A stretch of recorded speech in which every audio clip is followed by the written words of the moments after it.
Hi guys! It's Diana Zeng. For today's video, meron tayo ditong isa sa pinaka-trending na collection ng Crocs or collaboration ng Crocs this year. So, sino mga nakakaalam nito guys? So, kung alam nyo to, malamang meron ka na nito. Ayan. So, open natin. May nagbukas. Open na siya. So, pag binili nyo siya guys, naka-plastic na siya na ganito. So, para siyang parang lagay ni chichirya. So, open natin. Ooh. Ay, sabay pa lang. Panalo na. Yan, tignan mo guys. Malaki, mas malaki sa mukha ko guys. So, anong size nito? Tignan mo naman, ang laki niya.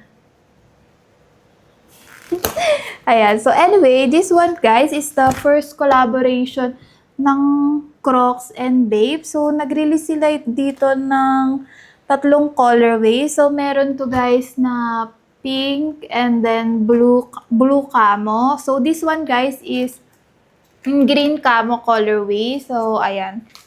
So, wala naman silang pinagkaiba guys in terms sa structures and sa design. Same lang naman sila sa kulay lang sila nagkaiba. So, pag binili nyo to guys, may kasama na siyang 5 bits. Ayan, 5 bits in total. So, sa right side niya, guys, dito nakalagay yung ulo ni Bape.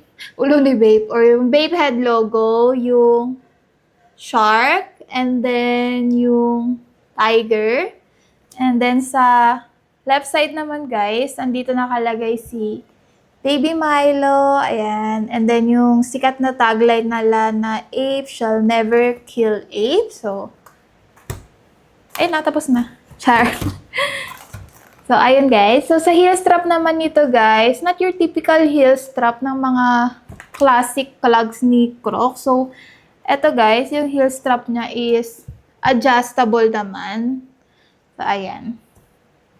So, medyo lang siya, medyo hard materials, no? So, yung dito niya guys, adjustable. So, medyo matigas lang siya ayan. Pero depende sa inyo kung gusto nyo siyang i-adjust or as is na lang na ganyan siya. Okay lang din naman. So, pwedeng pa ganyan, pwedeng pa ganito, bahala ka, ano gusto mo, di ba? Ikaw naman gagamit eh. And then yung niya guys, yung sa side niya, naka-metallic silver na siya. Usually kasi sa mga classic clogs, naka-plastic lang sila. So, ayan. Both side yan, guys. Naka-metallic silvers. Ayan.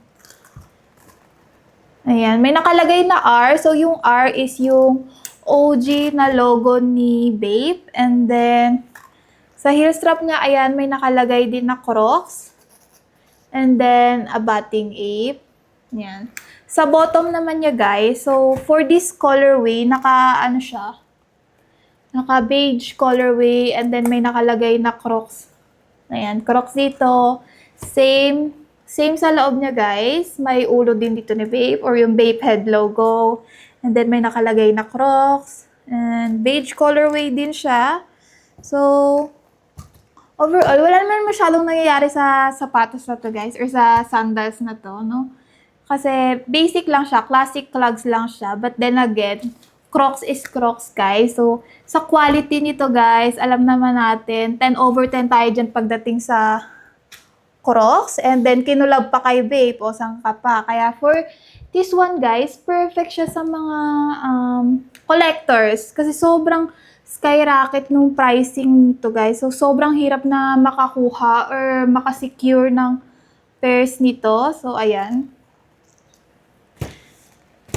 So, this one, guys, papasok na namin siya. So, kung nagko-collect kayo, guys, so perfect to isama nyo sa collection nyo. So, this one, guys, isa na siya sa mga collection namin. So, if you wanna secure a pairs as well, so just DM us on our social media account, toyzone.ph. So, just send us your exact design and size. So, pwede namin i-quote yan kung may available pa. Kasi, guys, sobrang hirap na kuha ng sizes nito eh.